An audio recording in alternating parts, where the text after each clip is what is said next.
Pleasure. Yeah.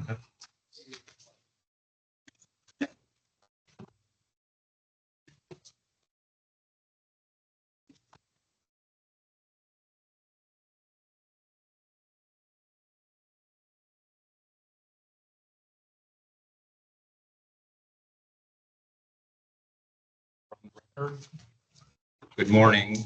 It is Wednesday, May 21st, 2025. The hour is 9:32 a.m. So we're relatively on time. This is the regularly scheduled monthly meeting of the Taxicab Authority Board for the state of Nevada. I will call us to order. The record should reflect that present are members Decker, that's Buzz, Vice Chair Graff, and myself, Dan Reeser, the Chair. And I would like to ask Vice Chair to lead us in the Pledge of Allegiance. Pledge of allegiance to the flag of the United States of America and to the republic for which it stands, one nation, under God, indivisible, with liberty and justice for all.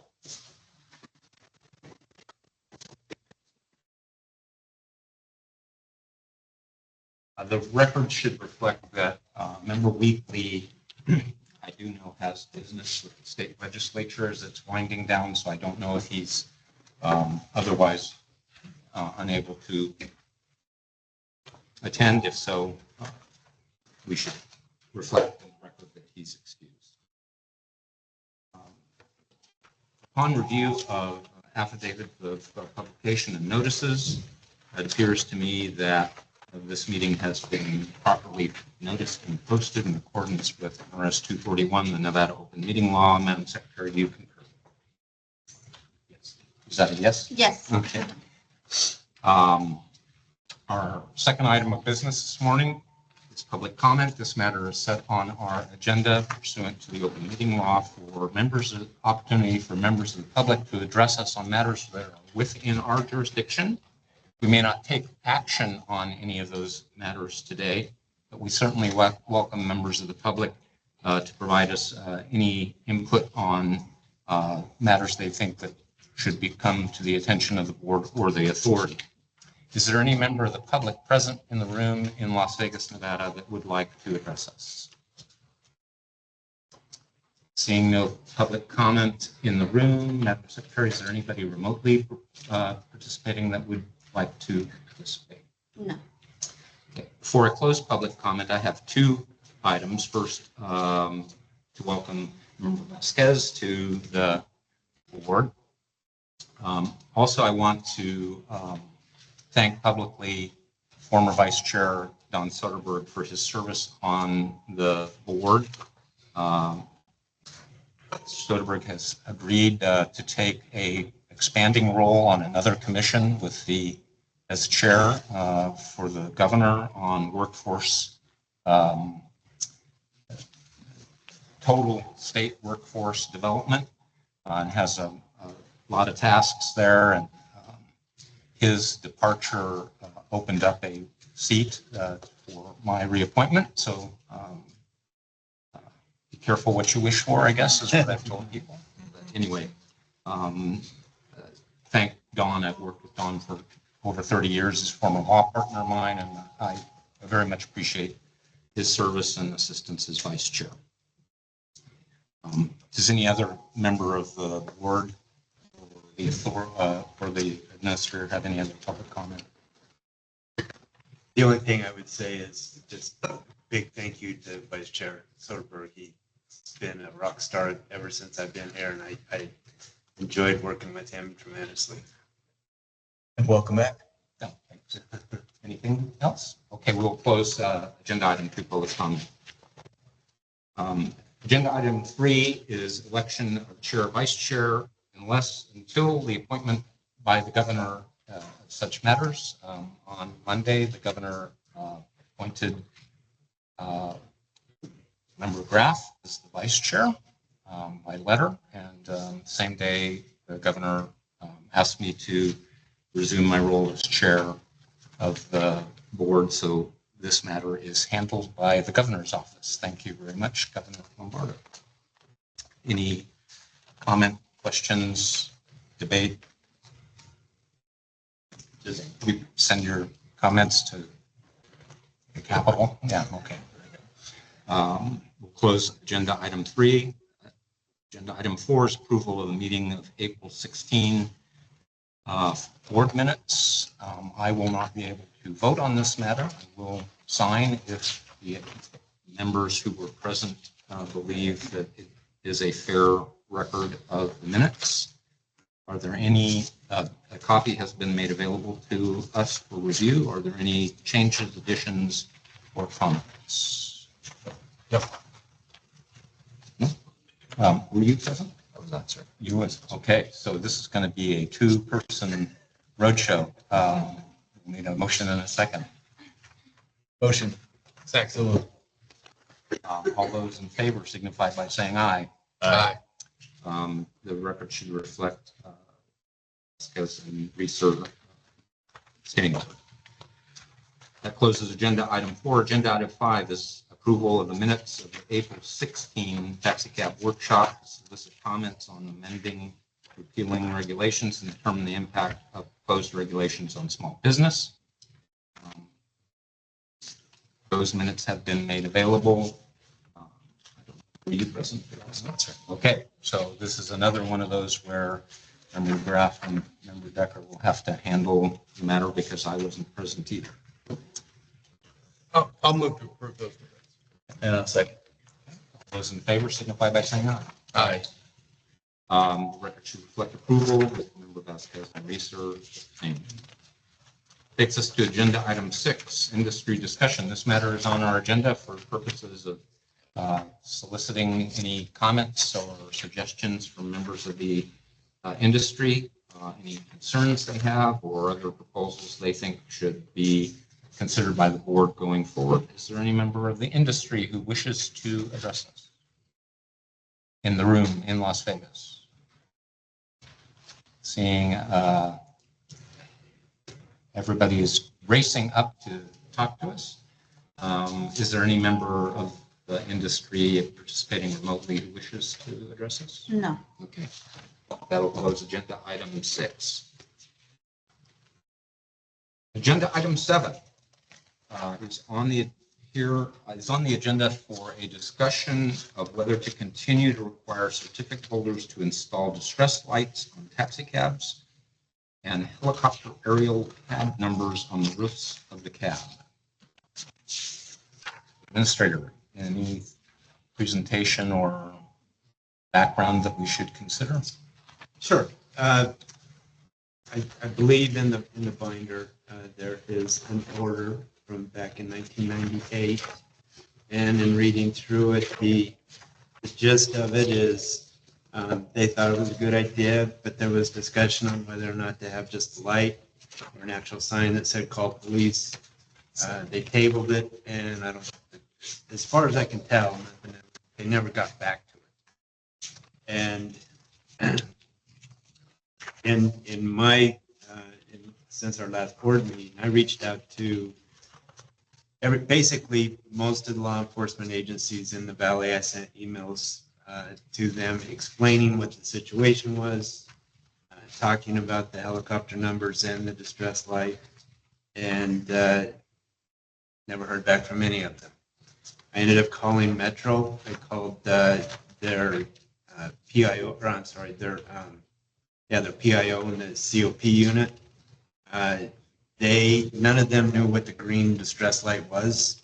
I explained to them what it did and how it worked, and they had never heard of it, the officers that I had spoken with. So then I contacted the air unit. They hadn't heard of it either, but they did say that they utilized the numbers frequently on their own patrol vehicles. Their patrol vehicles have the helicopter numbers on them. I asked them specifically about taxis, if they could recall any calls where they utilized the helicopter numbers on the taxis. The sergeant that I spoke with had been in the unit 11 years. Couldn't specifically remember any calls, but he thought that there probably had been some. Obviously, his thought was that they're important for that time when they're going to be needed, but that's about as far as he could go. He could not remember any specific calls. So I know in discussions that we've had in these meetings, in the workshop, I think we heard about one situation where helicopters were utilized by the aircraft. So that's pretty much my. Okay. Did we give notice of this agenda item to law enforcement? I sent out an email to all of them, and when I discussed the issue in the email, I also explained to them that the agenda or that the meeting was today, and that if they had any comments at all, they could reach out to me and/or attend the meeting. And I believe in the previous meeting, we discussed the fact that what I'll call the green light,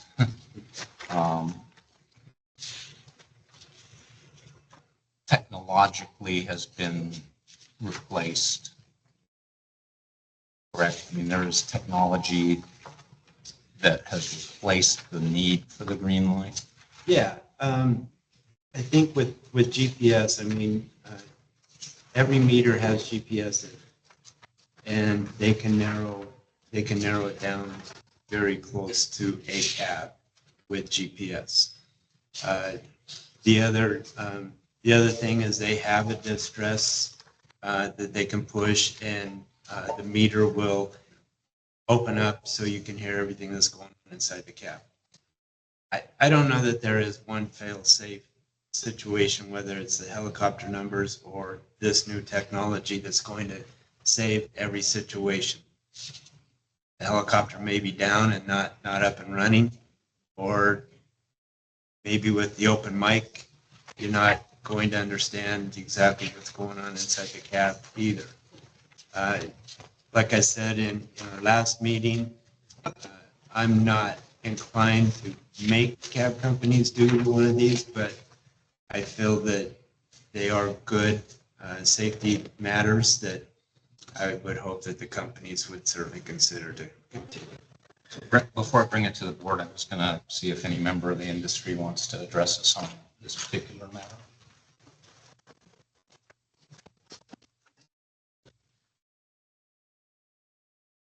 Desert Cab, Rich Frakes, Desert Cab Company. Morning. Thank you for having me. So the Taxicab Authority was requested by the governor to review regulations that were erroneous and outdated. So we feel that during that we discussed the lights and how the TNCs are not required to have them. There are 10 times more TNCs on the road than there are taxicabs.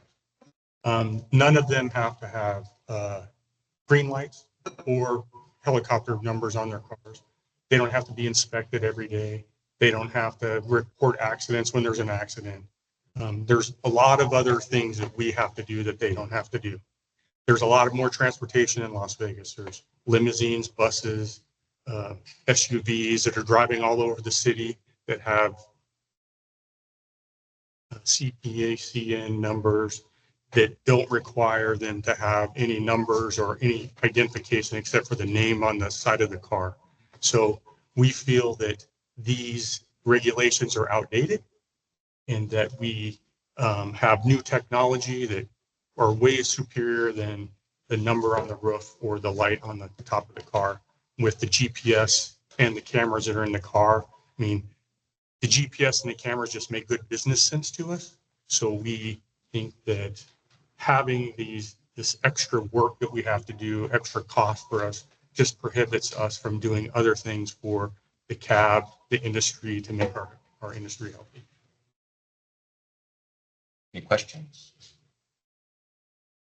What is the cost to outfit a cab with a light and a helicopter number? So Approximately, roughly. each helicopter number, each number costs us about $7. So it's $30 per cab. I have 400 cabs, so you can do the math. And then each green light probably costs us $10. And then the fact that we have to maintain and install it is another one. Not only that, but the TA will see a light out. They will redline the car, send it back to the office. So it costs the driver money, costs the cab company money, and again, costs the TA money because of a trip, right?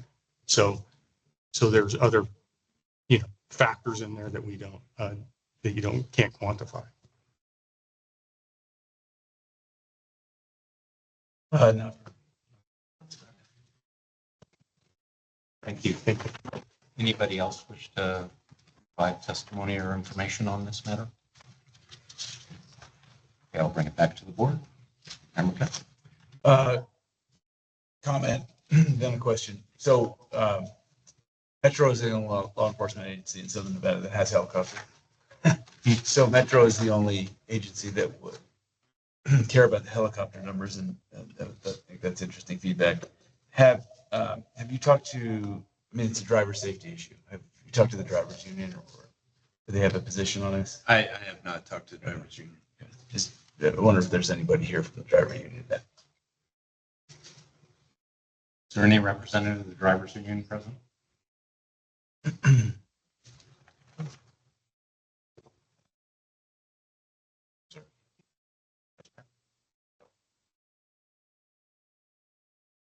I'll bring it back to the, or it's back to the board.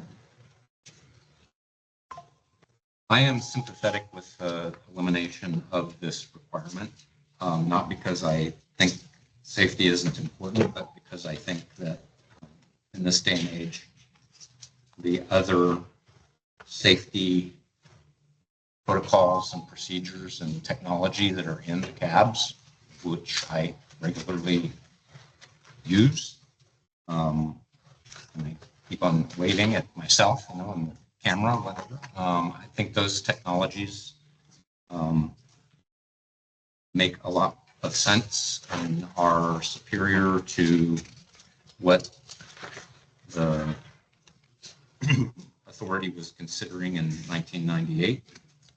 I note that the former governor was on the Yeah. he was on the board at the time and made the second to do this, so I take that into consideration. But I'm sympathetic, and that we gave notice to Metro and other law enforcement, and they didn't feel like this was important to them. Then it seems to me that the primary constituencies are the safety, the drivers themselves, they're not here, companies, and law enforcement. And it seems to me that the constituencies that are here and commenting are saying, we don't think we need this. So that's where I'm at personally, but I don't know how others feel. I have similar thoughts. I think that if the industry is of the mind to eliminate it, and there's no, what are you doing from Metro, then it sounds at least logical that we allow them to do this as long as there is and it sounds like there is, appropriate security backups that can be utilized by both the agency and by companies. So that's my thought. I think, this is Las Vegas. The days of a little green light on a car being noticeable are over.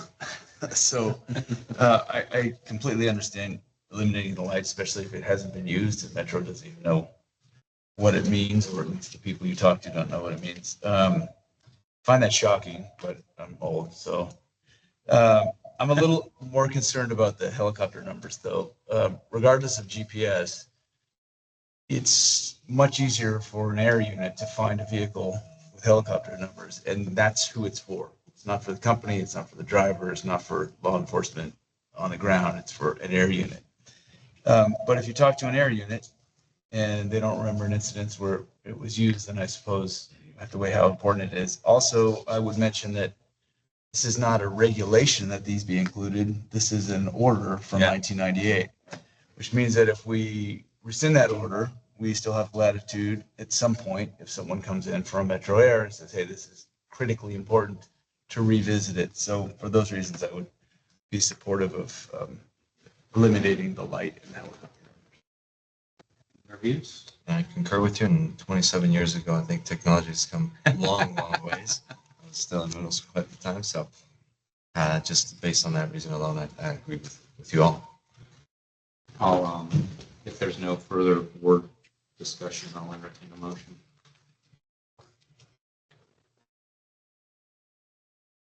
Yes, I would say that I would move to issue an order rescinding our previous order of 1998 requiring helicopter numbers and on each new vehicle. And I'll second it. Discussion on the motion? What about on existing vehicles? So I didn't see anything on that in here, and I haven't heard any conversation of it. I actually thought about that when I was doing the motion.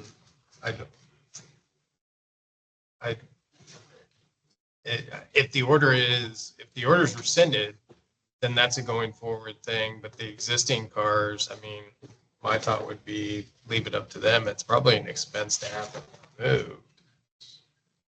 And then you got to worry about what it does to the roof, and you got to worry about everything else. So I would assume they just slowly phase out, I guess would be.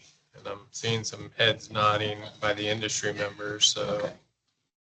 So it's not that the intent of the motion and the second is not that they must be maintained on older cars, but not on newer cars. It's that we're not going to order them to take them off. We're not going to order them to paint over them and take them off. That's their decision. and I guess the qualification would be, or that they be maintained in an active status, because it sounds like Mr. Fricks was saying that they can be taken out of service for not having the active green light. I would say that now, obviously, without this order, that would be eliminated. And I guess I'd leave that for Administrator Parks. Yeah, I agree.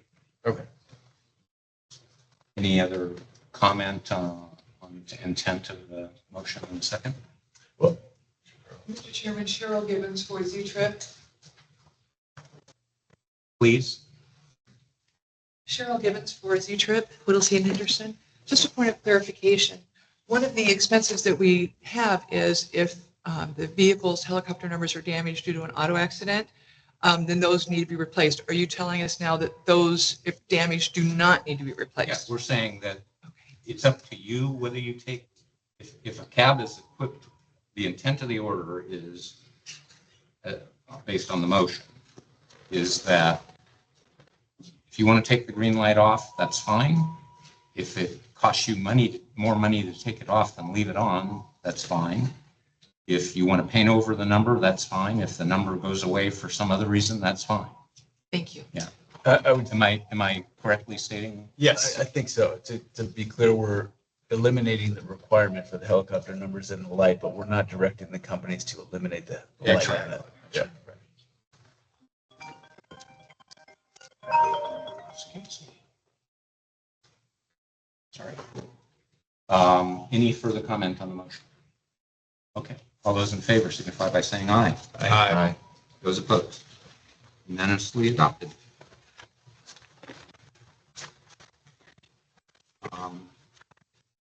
That takes us to agenda item 8. So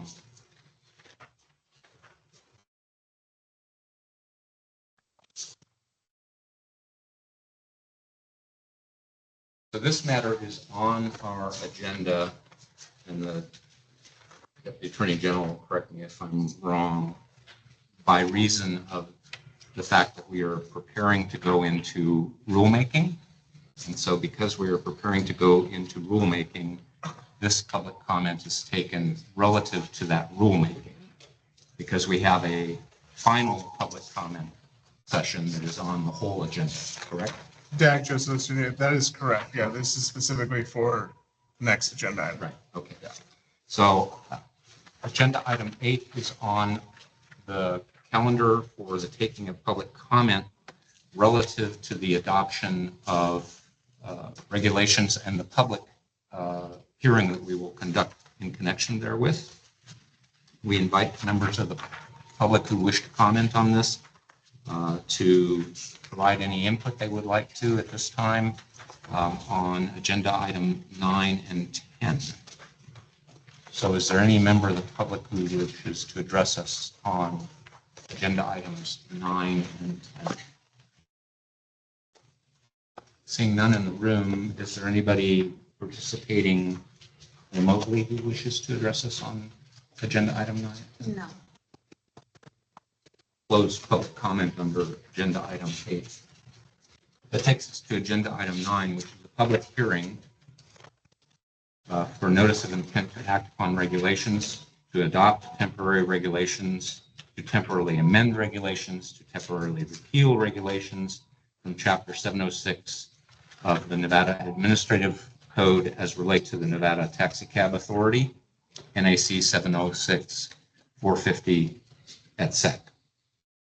The purpose of the rulemaking adoption hearing is to receive comments from all interested persons regarding the adoption of these certain temporary regulations, the temporary repeals, any amendments that are temporary in nature of all those regulations for which notice has been given and a copy has been published of Chapter 706 of the Nevada Administrative Code, and only those applicable to the Nevada Taxicab Authority.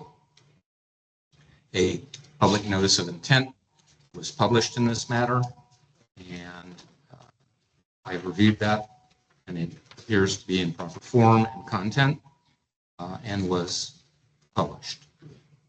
Accordingly, I will open up for comment. Any member of the public who wishes to comment on this. But first, before we do that, I'd like to ask the administrator and Ms. Webb if you can just in a short form inform the board members of what substantive changes have been made following the workshops in the draft that we have before us for adoption.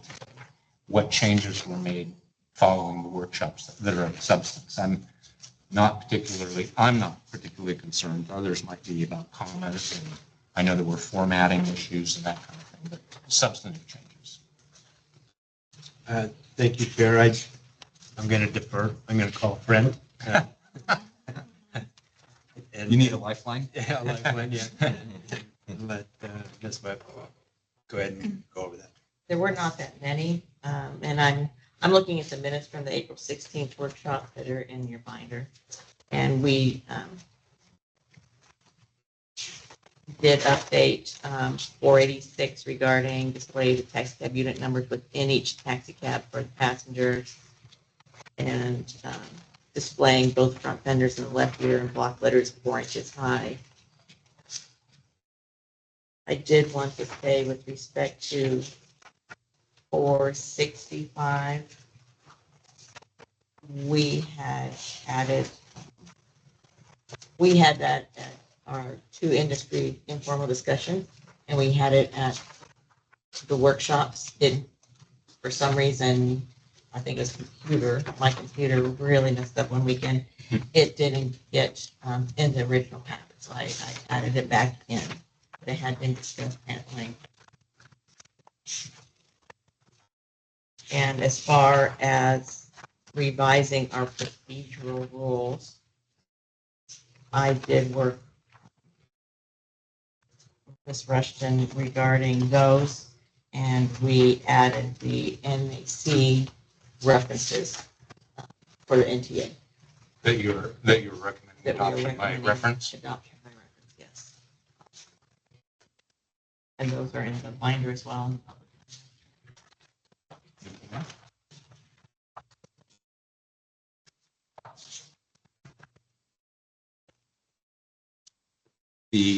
Additionally, a small business impact statement has been prepared and published in this matter, and we would ask if there are any comments on the small business impact statement. Did staff receive any written comments on the regulations or the small business impact statement? Considering the number 10 outline change in an existing regulation which amends increase an existing fee, it might be helpful to have comments from industry. Are you speaking about the Staff, $200 you to mean? $400? The staff or the Industry. yeah, right. No, Good to have. no, nothing. Staff, did staff have any, that you didn't receive any comments on the small business? And did you have any questions or concerns about what is in the impact statement? No, are you just meaning about the application fee going from 200 to 400? If that's what you're referring to, it does. Yeah. Yeah. That was it. No one commented. Relative to the small business impact statement, does any member of the public or industry have any comments, questions, angst, concern? Seeing none, I'll bring it back to, oh, I'm sorry, is any member of the public remotely participating on addresses? No. Okay. I'll bring it back to the board then. Are there board member comments, observations, changes on the proposed regulation or relative to the small business impact statement? No. So, no. Chair? On the statement where it begins, long-term economic effect on regulated businesses, is the only fee that we're talking about the 2 fee increases. So the 1 fee increase is you go from 200 to 400 for petitions. What's the other fee I increase? think we took out the second one and frankly, I don't remember what it was. Okay. All right. That's why I was asking. Yeah, thank you. Yeah. It's a pleading fee, basically. No, yeah. Yeah. Thank you. Yeah. I don't think anybody. And also, Cut down on pleadings. No. I did want to add, we did remove the uniform system of accounts. I'm not Say sure. again. We did remove all the current entities regarding using the uniform system of accounts. I don't think that was at the March meeting. It might have been, it was the April meeting. April. I just wanted to verify that I mentioned that on the record. That's the removal of the chart of accounts from the regulation and the placement of it in a manual, Yes. which is within the proposed reg. Yeah.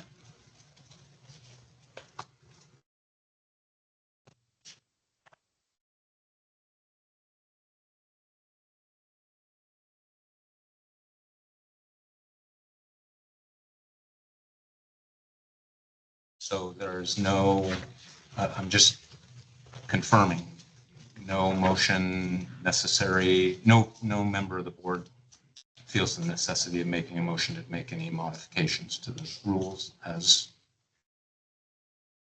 published. Correct. Correct.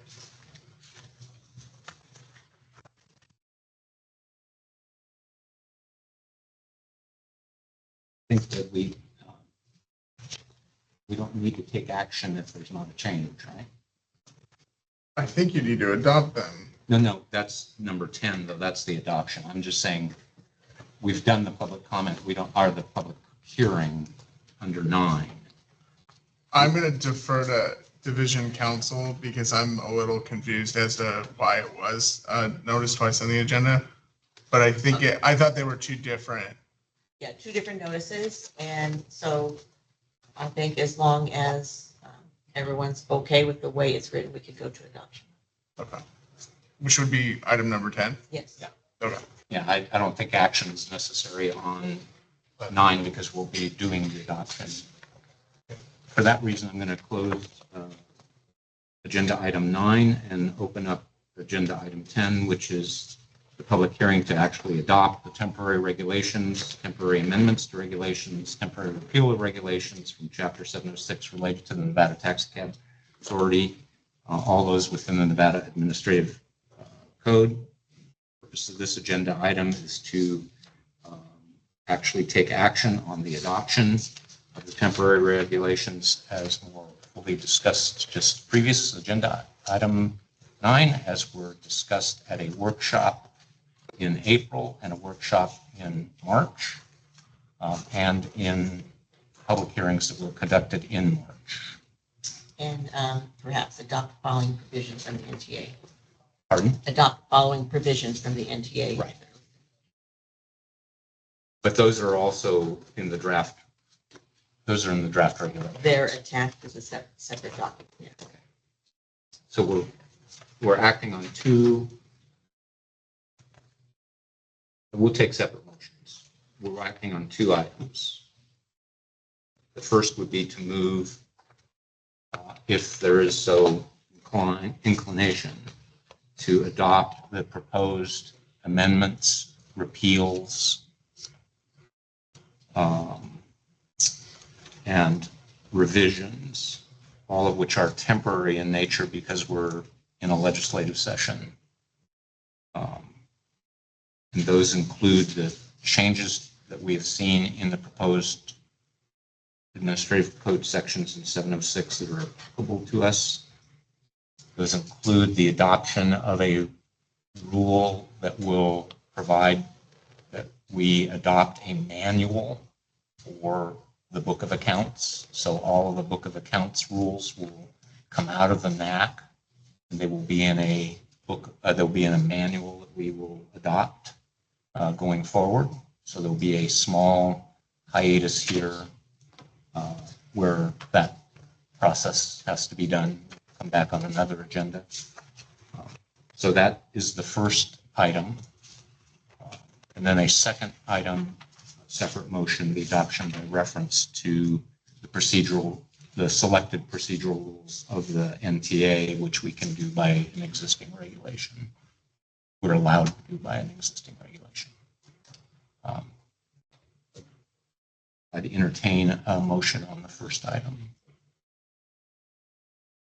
I'd move to approve as written and as documented in agenda item number 9, the amended temporary regulations, repeal of the temporary of regulations, and the not the adoption. Is there a second? Second. Any further discussion? All those in favor signify by saying aye. Aye. Any opposed? Hearing none, unanimous. The second motion is for the adoption by reference of the selected procedural rule. I will move to adopt by reference to the selected procedural rules currently in the NTA regs. To the, Is there a second? I second it. A couple of seconds. Okay, moved and seconded. Any further discussion? All those in favor signify by saying aye. Aye. Any opposed? Unanimously adopted. Since I will just comment, since 2021, we have been futzing around with making changes, and I'm glad we finally got some done, even if they're temporary. Yeah.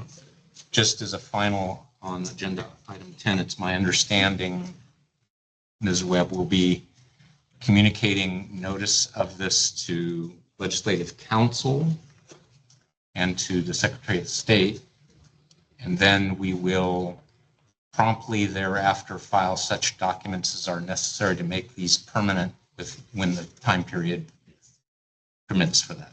Yes. Okay, and the permanent adoption will come back on the agenda once the statutory time period opens for us to adopt permanents. So, okay, very good. That concludes agenda item 10 and takes us to agenda item 11, which is the taking of any public comment on the actions we just took on agenda item 9 and 10. This is set forth pursuant to the requirements of 233B and 241, and we entertain any member of the public who would wish to address us on the rulemaking activity we just undertook. Is there any member of the public present in the room would like to address us? Seeing none, is there any remote participant? No. Okay. I'll close public comment number 11. That takes us into agenda item 12, which is the first hearing on discussion of the necessity of adopting a uniform system of counts pursuant to the rulemaking action we just took of an in-office manual to be utilized by the authority and carriers, and the deletion from Nevada Administrative Code, which we have already undertaken. So at this moment in time, I'll open this up for any comment by members of the industry or the public on this step we are taking.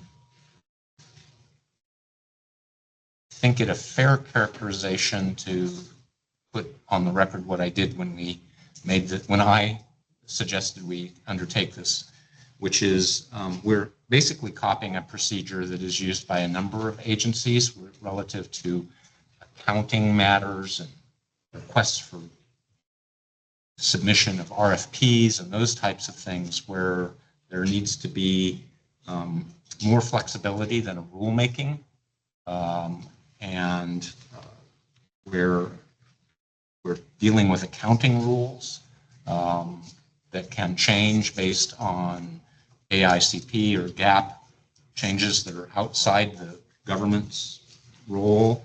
The purpose of the putting the books of account into the manual is kind of twofold. One, to give us that flexibility, and two, it will kind of force us to go through the process and ask ourselves, do we really need in 2025 this accounting rule that was created in 1976?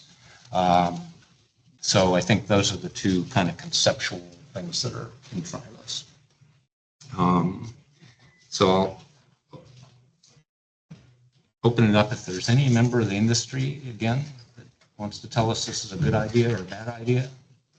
Is there anybody in the, I'm just going to ask, is there anybody in the industry that thinks this is a bad idea? If you think it's a bad idea, come up to the podium. Okay, no bad ideas. Any member of the public or the industry remotely participating thinks this is a bad idea? No. Then I'll bring it back to the board, and here's my recommendation as chair. I think initially what we should do is adopt as the manual all the rules that we just repealed, so that the administrator has those rules available for use. And then the administrator can come back and say, I've looked at this, I don't need this rule, I don't need this rule, I need this rule, but it needs to change this way. But we won't eliminate the authority from having those rules or the manual in place while they make that determination. It would be kind of my expectation that instead of roughly 12 pages, as I recall, of the rules, I'm not sure the manual needs to be 12 pages, maybe much more simple than that. But I don't want to, would be my view, we shouldn't have a hiatus here where there's nothing for the administrator to enforce if he needs to. So with that, I'll open it up for other board member comments, suggestions, concerns. I would just outline the importance of making sure it's detailed, thorough, and clear for consistency over time through changes in staff and administrators, that kind of thing, since it won't be in the reg.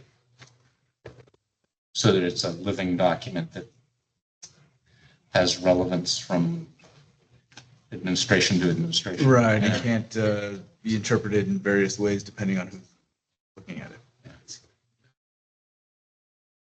You have any questions?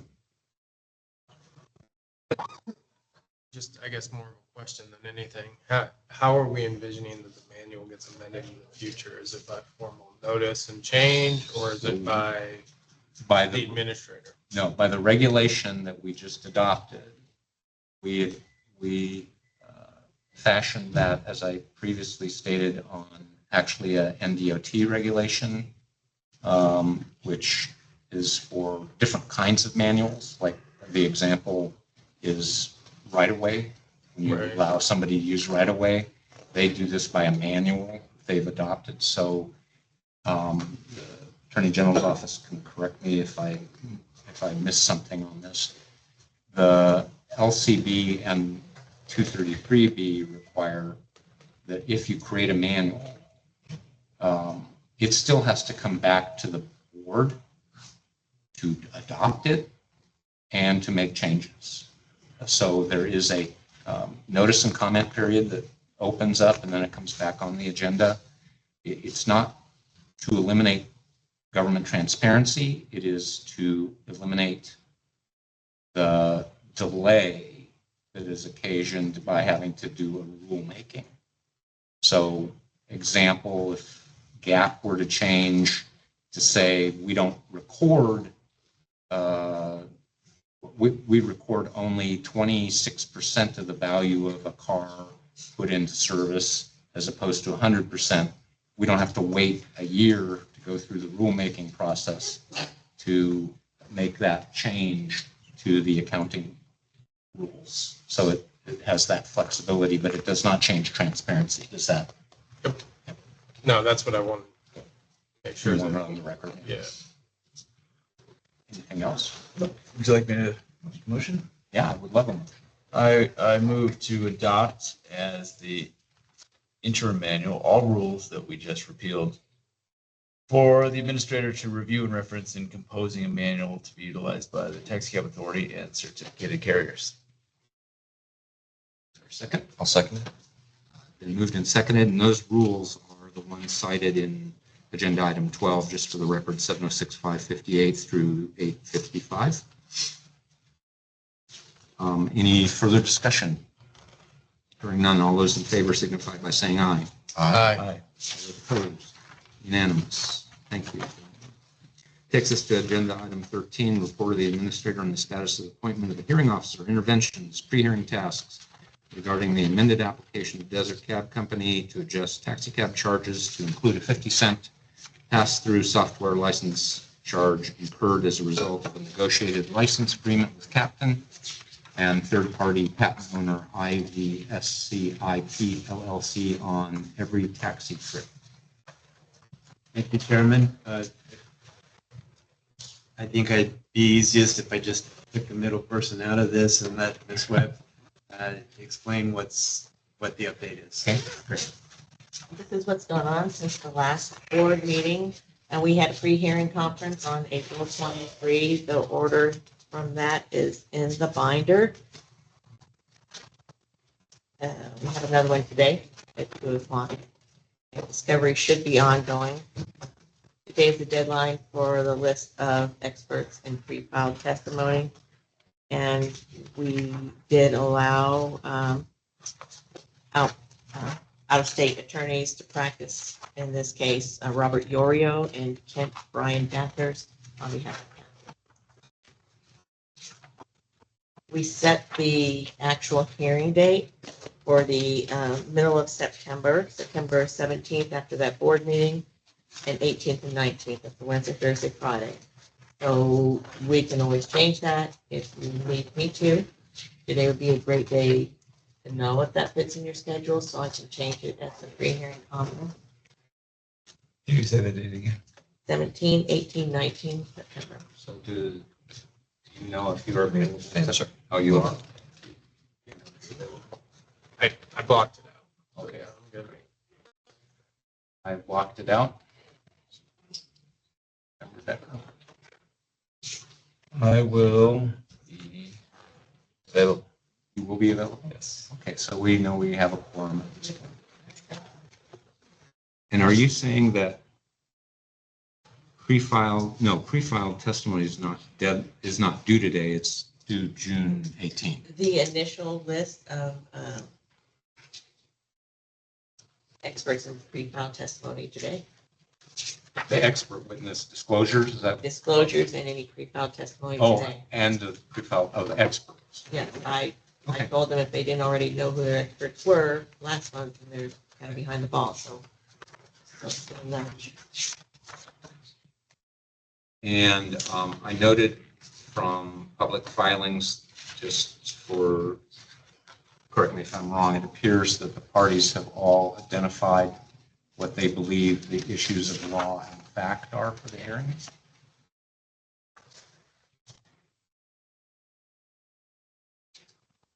And there's no motion practice going on. Unusually quiet. Unusually quiet. Okay, very good.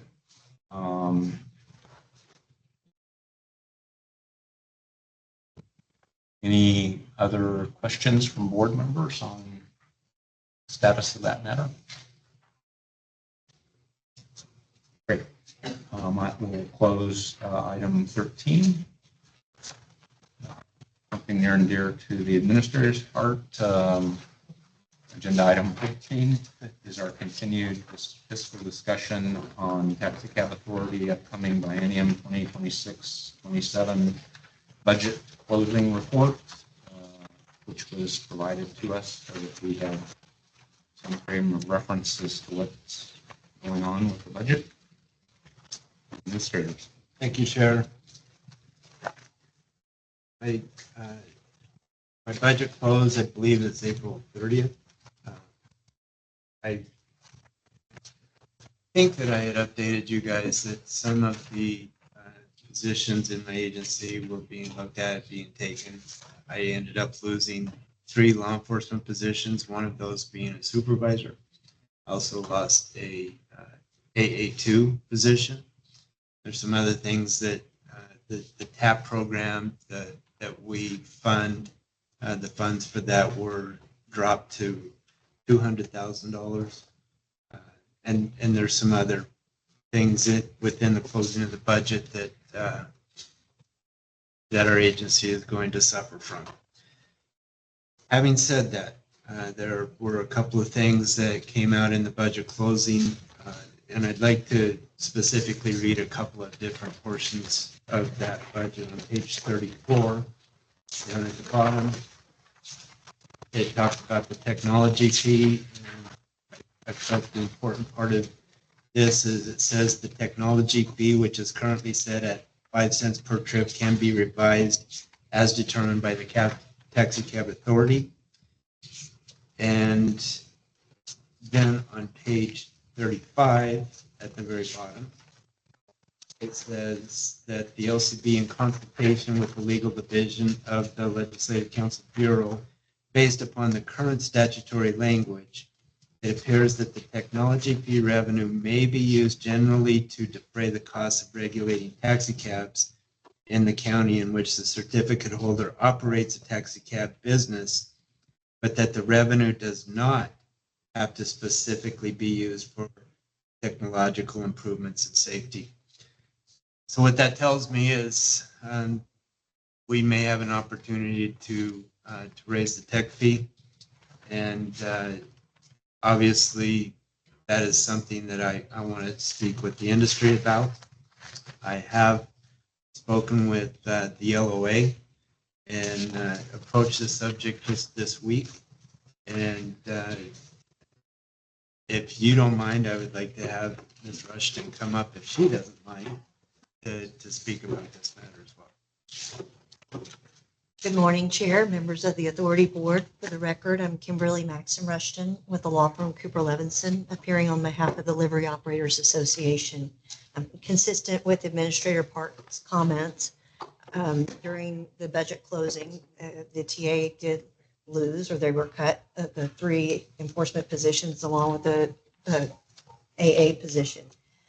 As you probably also saw, BNI obtained 9 new positions, including legal, compliance, and as a result of that, each of the state agencies under their umbrella now will be paying additional fees to BNI. So there were a lot of factors that went into place. We are hopeful with the fact that, as you probably saw from the numbers, or you'll hear, EDC was very successful.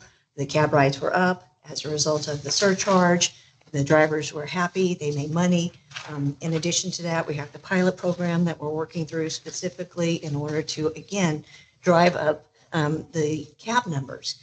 But if we can't do that, then it leaves this budget in a deficit that may not be recoverable in the future.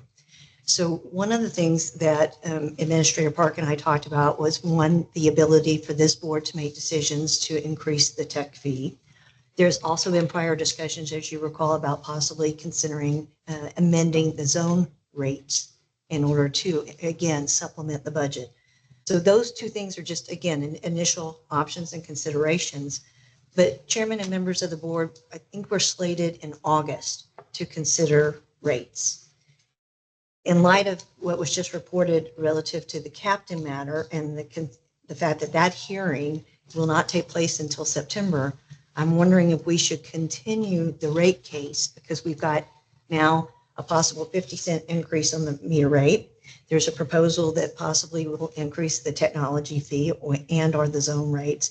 And I think cumulatively, if we're going to engage in that and have someone as sophisticated as Jeremy Aguero come in and assist us with this, that we probably should have all of these factors in play during one comprehensive hearing. But again, Chair, I understand that we had already discussed the idea of having the rate case in August. So, but in light of, I think, the captain matter and the budget deficit, that we really do need to drill down on and see what we can do to assist this agency continue in its operation and autonomy. So when you reference the rate case, you're talking about the annual review Yes, sir. case, yeah. Okay. Anything else? No, sir. Questions on this question? I don't have any questions. I will say my thought on that is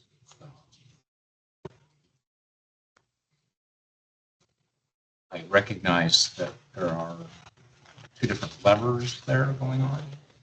I don't know that I don't know that on the general annual rate review matter, that we will necessarily take action in August, but I certainly think we need to start the process of having some order of magnitude of what the industry thinks that it needs based on inflationary costs and whatnot.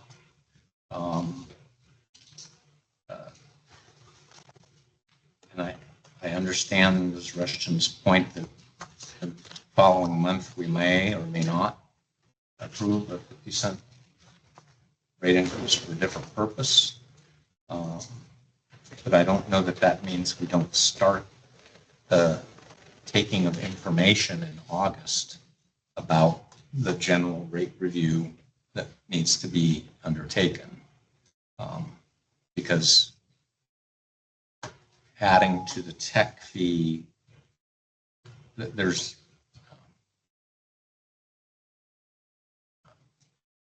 will be issues about how much elasticity of demand we have by how many different rate increases we make. And I'd as soon have that information starting earlier than later. That's my take. And unless, of course, the Jeremy Aguero is not going to be able to do something by August. That's a different consideration. So anyway, that's my thought. I have two questions for the administrator. Do you know what the percentage of increase or the number increase of the director's office allocation was in the budget closing? I don't know the percentage. You don't know. No, and I would hate to even guess. I have a ballpark figure in mind, but I don't know for sure if it's exactly right of what my agency will pay. Okay. Did you lose staff to the director's office? No, So the 9 positions that they're adding are new positions that they're not taken from the agency? correct. Okay. From my agency, yes. Is there any function of the TA that is transferring to the director's office? Not that I'm aware of. Is there any function of the Taxicab Authority that's transferring to the director's office? In the No, the only thing that may affect my agency is I think the IT staff will be centralized in the director's office and we'll be working with the IT staff from the director's office. Instead, right now, I have an IT person that comes over 1 or 2 days a week, and instead of that happening, they'll be out of the director's office. How and when do you envision anything to do with the tech fee? I'm just going to say it that way. Well, the sooner the better. I mean, I've lost the positions as of July 1st. I will have to go back to IFC to get any positions back. I think if you implement the tech fee, say July 1st, which I'm not saying that's when, but it's going to take a little bit of time to get the revenue coming in and to get to IFC and to make the presentation. So on top of that, if we were to be given any of those positions back, it's going to take months after that before, and in the meantime, the work goes on. And that's the downside of all of this is our work hasn't gone down. Our people have gone down.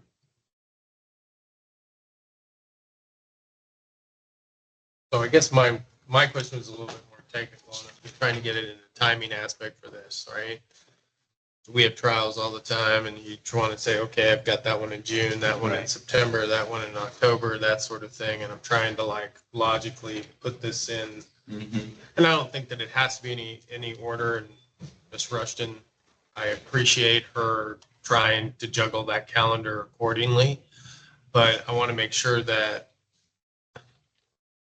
if you think that you're going to make a petition, and it is a petition for change in rate, if it's the technological fee. Yeah.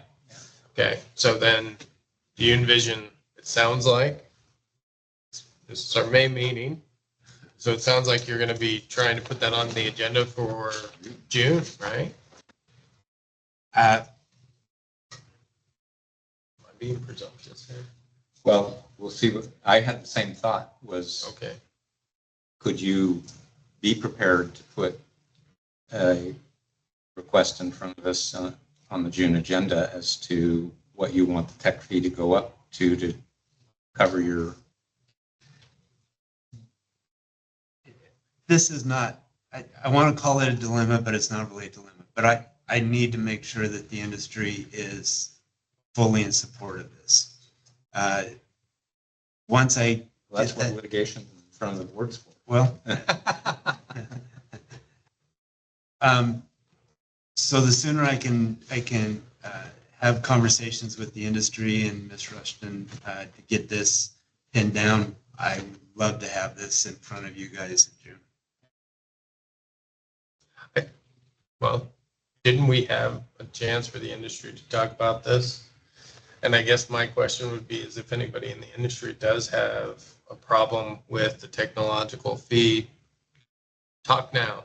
Well, I think we need to agendize this. Well, Yeah, no, I don't know that we can take action or comment on it right now because we haven't told them that we're going to do that. But I do think we can say, when we get to future agenda items in the next report, we want this on the June agenda. Doesn't mean we're going to take action. Doesn't mean you will have a fully baked proposal, perhaps. But if we don't, I'm hearkening back to something I said in March, if we don't start talking about what levers to pull, and one of those levers we weren't able to pull was whether we increase the drop fee, which is ridiculously low, but the legislature decides that. That ship has sailed. So we're not going to be, that's one of the levers we could pull. We did increase a fee. I don't know that fee is going to, that fee is not likely to pay for paper clips, but anyway. I like Ms. Rushton Maxton's idea of looking at this holistically, both piecing it together. I guess the question would be for the agency, do you need a immediate fix to get to that holistic conversation in August or September? And I think that's why I think probably is a June agenda item. so that we fairly have given the public notice we're going to start talking about. I mean, I know this matter was agendized, but this is agendized to talk about. So sad, too bad, this is what the legislature did. Unless I'm misunderstanding the scope here, I think, right? You're good. Yeah. I have a big comment. Don't mind. No. I'm looking at the timing for the notice, the publication of the paper, because it's going to be a rate issue. Like Uh-huh. 21 Yeah, days. we won't make June. It would be, okay, so I'm leaving tomorrow at 6:30 in the morning. I'm so sorry for the holiday. And the day I come back, I would have to get it in the newspaper, which I don't think can happen. It might, if you want me to work all night, I could do that. But I just want to let you know, July would be easier, but I can get it on the June agenda. If You're June- saying if June- we wouldn't, it is plausible we won't be able to have noticed a rate change Yes. case Yes. for June. That Yes. doesn't mean we can't comply with the 3-day notice to have a discussion of what that number should be when we adopt, All right. right? Yes, which way would you prefer it? Because I can get it on the rate change. You can what? I can get it, I can get it noticed for June. You can get it noticed for a rate change? Okay.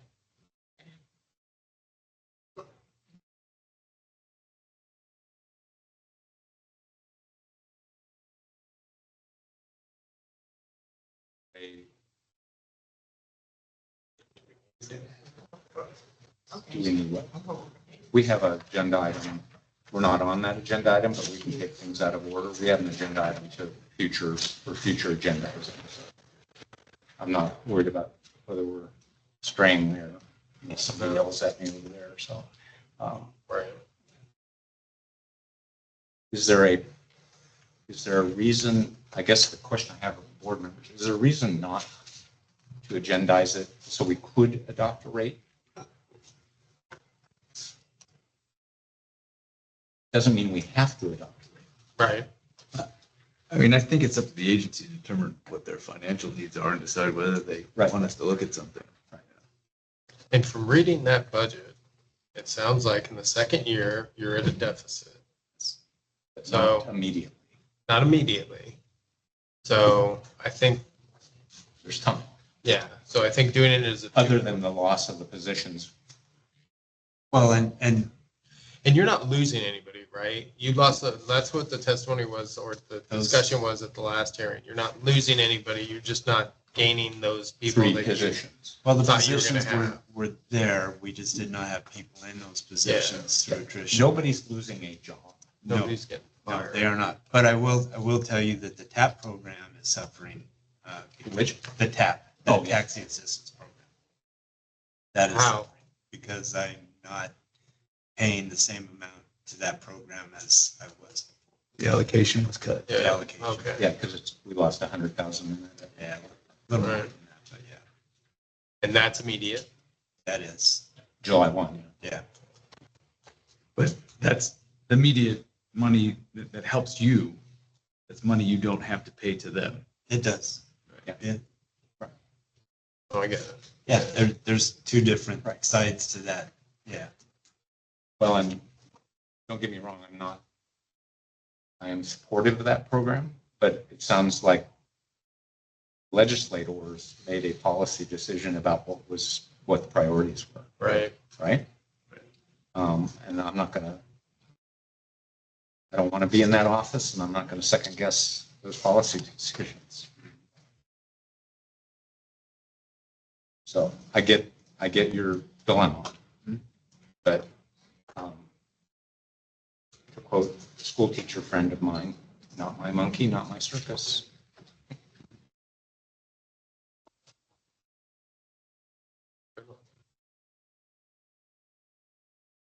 So I think Member Decker is correct in this respect.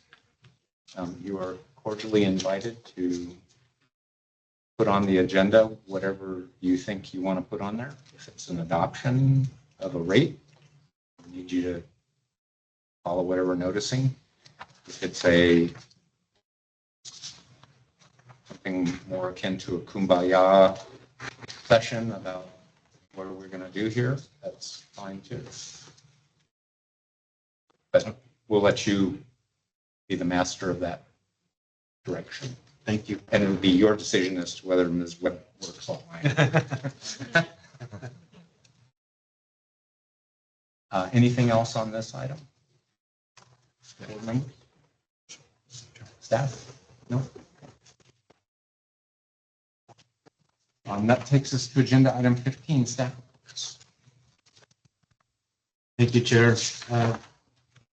There's a few things I want to talk about. As you are aware, and you heard Ms. Rushton speak about it, EDC was this past weekend. I know that one of the cab companies, at least on one of the days, broke an all-time record for revenue, which was good to hear. The surge pricing, I feel, worked. With the surge pricing, problems come also. I know that there were some people that jumped out of cabs, but I guess that's to be expected, and I felt bad for the cab drivers, but I wasn't going to pay the fare myself. So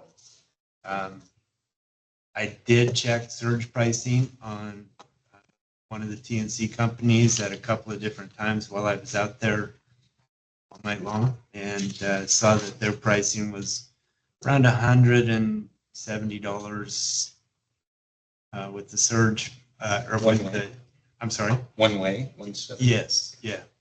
And with the fee increase that the cabs had, the rides were between $130 and $150. So I feel that they're competitive, maybe even a little bit smaller. We had a good turnout for the cabs, but all 3 nights that I was there, about 6 o'clock in the morning, 6:30 in the morning, no cabs, and we had 100 plus people standing in line. Cell service was spotty, and I know a couple of the road supervisors were trying to get messages out to the DT5s to get them to come out. And I think at about 9 o'clock in the morning, those messages blasted out. By then I was home in bed and everybody else was home in bed and cabs were showing up. And I understand that they would be upset about that, but that's just something that we couldn't handle. We couldn't take care of. So I was telling drivers all night long, when you get back, if you can get back out here around 6 o'clock, there's no wait in the line, because at 4 o'clock in the morning, the cab drivers were waiting a couple hours at least to get from the back of the line up to the front to get a ride. But I did speak with several cab drivers that were making 2 and 3 trips a night, which was good for them. So that's kind of the update on the EDC. We'll obviously, with our last agenda item, you saw what my budget was. I did not pay overtime except for to some dispatchers for them to work 24/7, so the industry would have the ability to contact our agency, but I didn't have enforcement staff out doing impounds or anything like that. I just didn't have the money, didn't have the resources.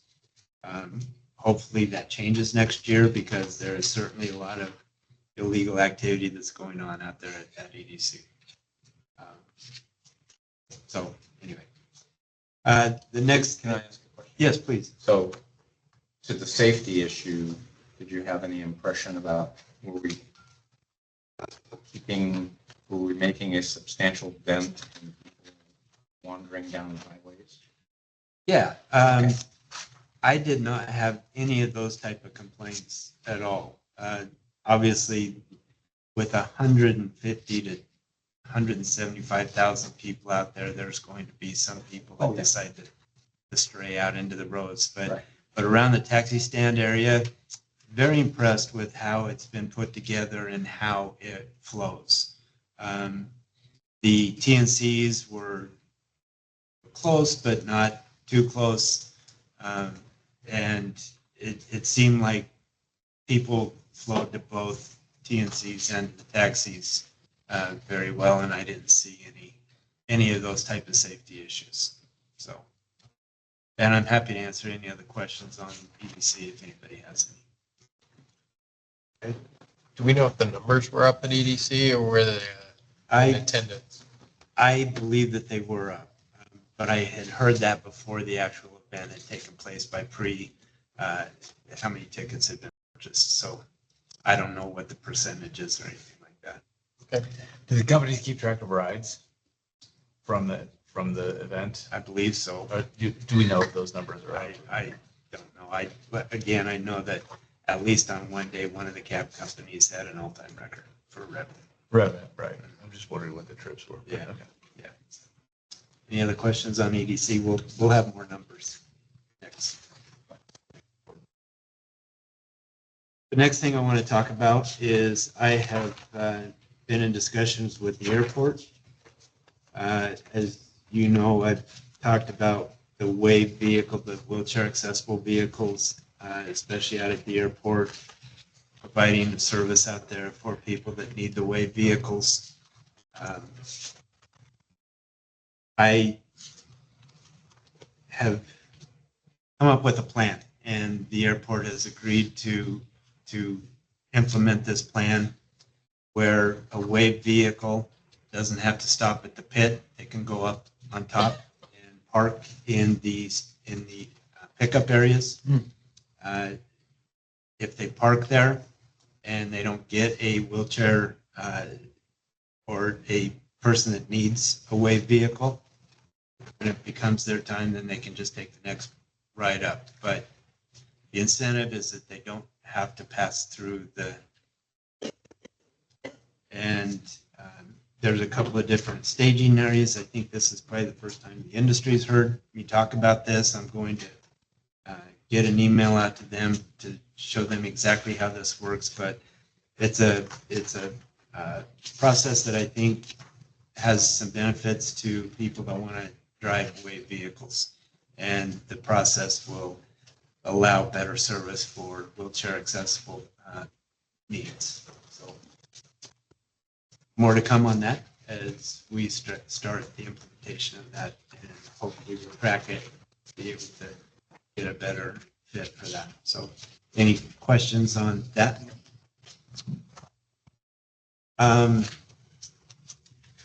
Member Decker probably is aware of this. We are trying to utilize the Brazos system. That is something that we have not utilized before. It's a program for tracking and being able to issue citations, and it tracks a whole host of things. We have not been tracking some things that we should have been tracking, and found that out not too long ago. DOJ requirements. Yes. Yep. Yeah. And so, so we're working with DPS, who has grant money, to get us the Brazos systems. And I'm not sure exactly when we'll be able to roll those out, but that's going to benefit our agency as well as handle the legislative tracking that needs to be done. So, Just for the board's sake, Brazos is a electronic citation writing app. In which you can write criminal citations, but you can also work with Brazos to enter all your administrative citations. So they can all come from an officer's phone, you print it out. The great thing, I mean, that's a huge benefit in itself as opposed to handwriting citations. But one of the benefits is all that data that's now entered is sortable for DOJ and Attorney General's office reports that are required annually. So you don't have to manually keep any of those reports, you just pull it out of Brazos. and the one issue we have is we have the Acela database system. We understand that Brazos and Acela, they do talk to each other. It's going to be a matter of how much it's going to be to get that integrated. And I don't know what it's going to be yet, but we're working on it. Any other questions about Brazos?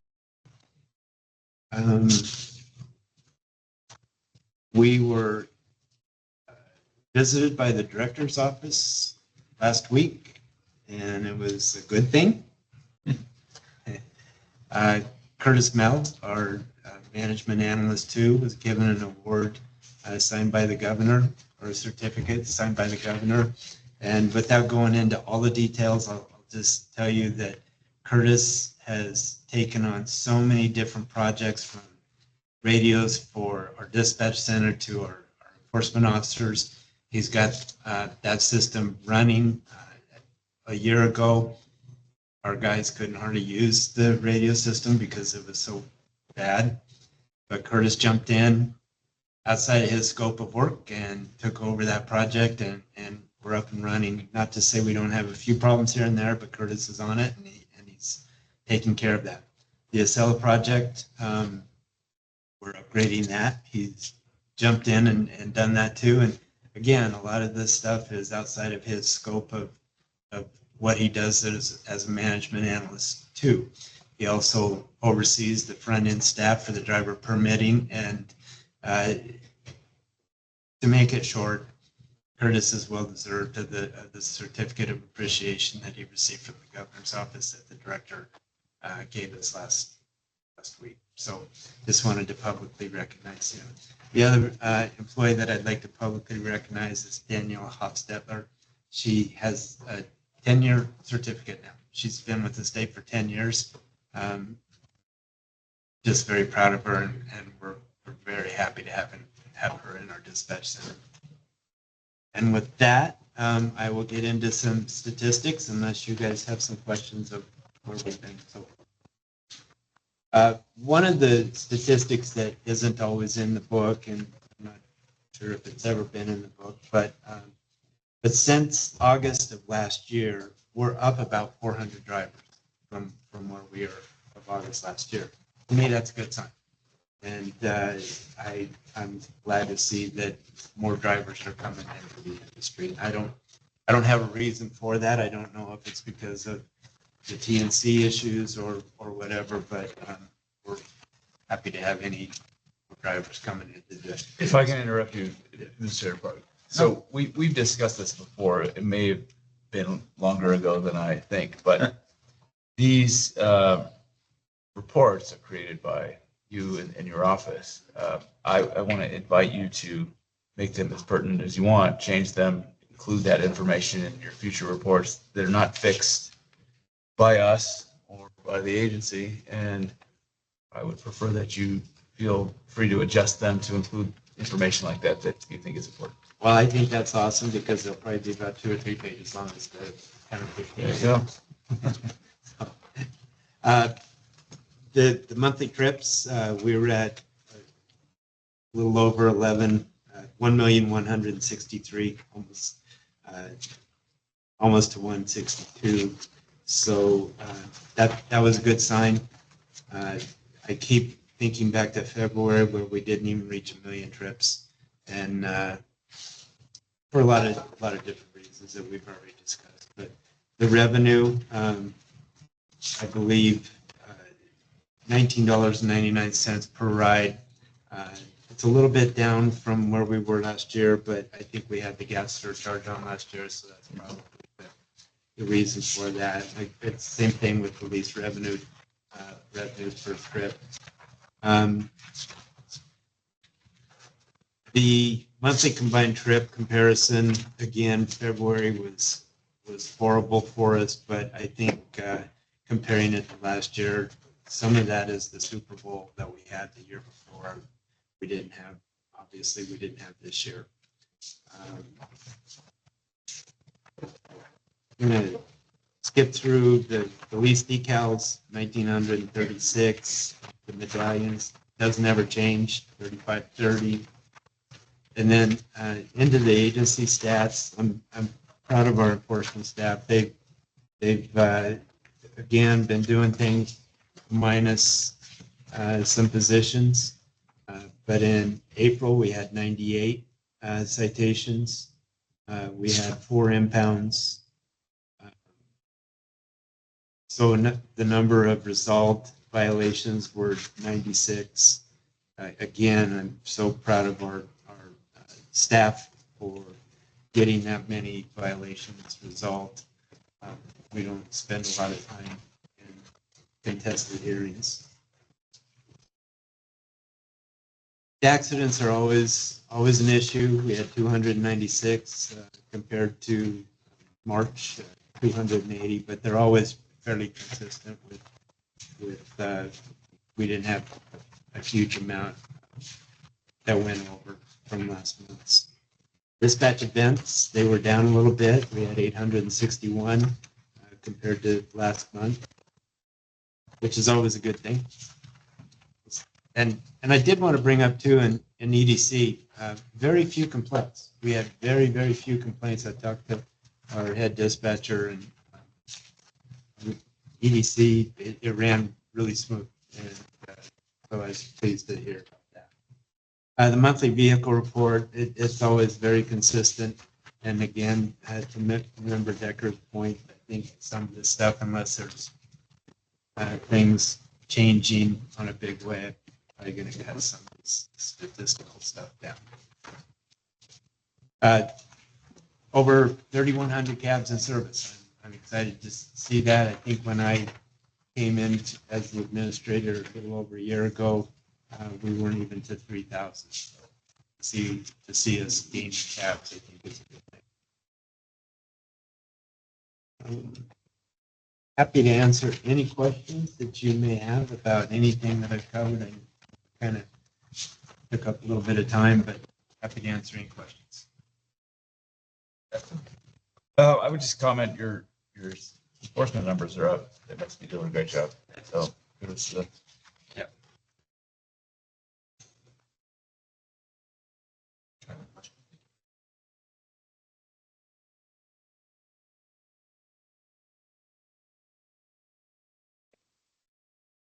Legal counsel, anything we need to know? Future agenda items, I think we hit on a couple. Yes. I would like to just bring up, I'm not sure, well, it probably will be a future agenda item, but the pilot project is still moving forward and going well. I've had several meetings this past week and I've got another meeting this afternoon. So I don't have any specifics to give you about the pilot project yet, but we are in the process of it, and it is something that I believe will really help this industry. What pilot project are you talking about? This is a pilot project similar to what the NTA has had going on up in the northern area where you can utilize the Uber app to get a ride for a taxi. And new technology. There's kind of two different parts of this pilot project that are going on at the same time. The Uber app portion of it, as well as a new meter, new technology. And I'm so far happy to, I'm happy to see any new technology, and I'm happy to approve any other pilot projects with this type of technology, because I think the more technology we get into our industry, the better off we're going to be in the long run. What's the line? I'm glad you brought that up. I have a couple concerns, one weightier than another. So I'll start with the most serious concern. With the radius? Yeah, the weightiest, right. I'm a little bit concerned about I don't know the details, but theoretically, the way I envision it without knowing the details is someone calls for a ride on an Uber app. I assume they're able to maybe pick a taxi as opposed to an Uber, or maybe not, I don't know. But Uber sets the rate fee. Taxi shows up, taxi gets paid the board approved rate, Uber keeps the rest. So it seems like in my mind, it could be a situation where we're limiting the amount that the cab company is receiving, but losing the ability to regulate the amount that the consumer is paying and Uber is benefiting. So I don't know if that's a concern, but it undermines our ability to set a rate when we say Uber can charge the customer whatever they want, but the cab company's only going to get this much. Um, There's some other details. I would just recommend that you work on this project with the NTA, because does that cab now become an Uber that's regulated by the NTA, or is it still a cab that's regulated by us, even though the user thought the user was using the Uber app? Yeah, and both of those topics have been discussed at length, and I do speak with the NTA about their pilot project, and in fact, I have a meeting on Thursday tomorrow with their chairman and their deputy commissioner regarding some of these issues. I've also been in discussion with the Attorney General's office regarding some of these matters, and I just, in the short term, without getting into a lot of the details, we have the upfront pricing will be our rates. That's what's going to happen. Our rates are set, and because we don't have surge pricing, I think that's going to be a benefit to us because our rates are what our rates are, and if Uber is surging, we're going to be cheaper. I think the other thing that's very beneficial is when somebody picks a vehicle. Obviously, at any one time, you probably have 2,000 to 2,500 cabs down around the strip area. They're going to be the closest vehicle, one of the closest vehicles around. So I think those two things are going to help us quite a bit. But as far as the rates that this board sets will be the rates that are utilized. And in addition to that, the meter will be running in the background, so we will be able to see the difference. And this, I think, is a little bit where my concern comes in. If the zone rate is, let's say, $25, I'm at the airport and I want to go to a casino, and I go onto the Uber app, and Uber happens to be surge pricing. So let's say they're charging $75, and then the zone rate is all that taxi can charge. I'm going to pick the taxi cab. How does that? Why would Uber want to do that? Is what I don't understand. Unless they're taking a cut of that, and if they're taking a cut, they're either taking it from the cab company, the driver, or the consumer. So it impacts the rates that we've set. So I'm going to leave that to you to figure all that out. But I can't figure out why Uber would want to undermine their own drivers.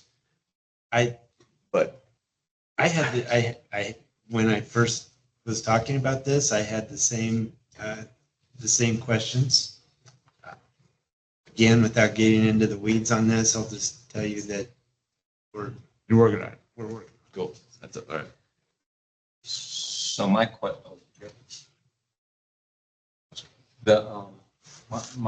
kind of question is, what's the time period for the pilot? Is this going on for? Yes. When did it start, and when do we expect it to be done? So I actually approved the pilot project to start on April 15th. Okay. So it's in the process, but on April 15th is when the company was able to go out and start getting the technology set up and all of that. So we have not had any of our rides yet. One of the meetings I have today is with the owner, who I believe is probably on this call as well. I'm waiting any day. I'm ready for it to drop. I think he's ready for it to drop. We've just got to make sure that, or they have to make sure that there's technologies in place. We did get their meter last week. Our inspectors are utilizing that meter to make sure that it's metering correctly. So it's all moving along, but the original project was set for 4 months. If I need to extend that to get it running, I'll do that. I do know that another company is ready to propose something, and I'm looking forward to meeting with them about a similar type project. Another one of our Yes. certificate holders? Yes. So it actually hasn't commenced, right? It started, but we haven't we don't have the vehicles out on the street yet with that program. And it's a 4-month from April 15th? Okay. Correct.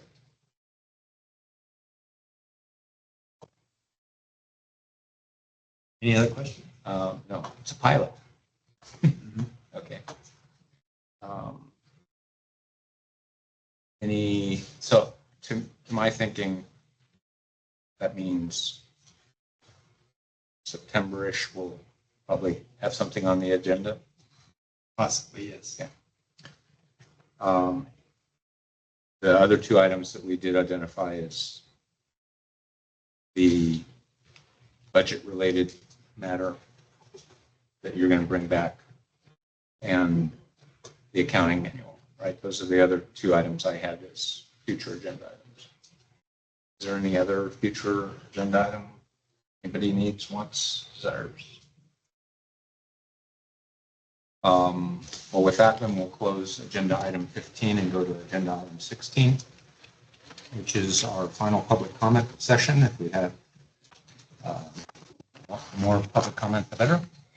This matter is on our agenda pursuant to Chapter 241 for members of the public to address us on matters within our jurisdiction.